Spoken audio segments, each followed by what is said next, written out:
आता बातमी पुण्यात नाही, पुणे जिल्ह्यातल्या मुळशी तालुक्यात रिंग रोड प्रकल्पासाठी जमीन संपादनाच्या कारवाई दरम्यान एका पशुपालक शेतकऱ्याचं बांधकाम कोणताही मोबदला न देता जमीनदोस्त करण्यात आले।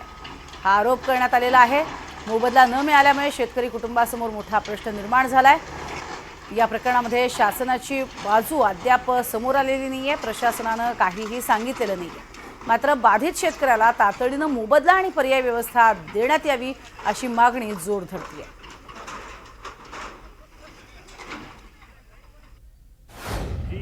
मशिनरी होत्या माझ्या कुटी मशीन असेल काय ते त्याची तोडफोड झालेली आहे सगळी। मशीननी त्यांनी सगळी उलटपालट करून टाकलेले आणि कुठल्याही प्रकारचं मला पेमेंट न देता मला त्यांनी म्हणजे उद्ध्वस्त हे केलेलं आहे।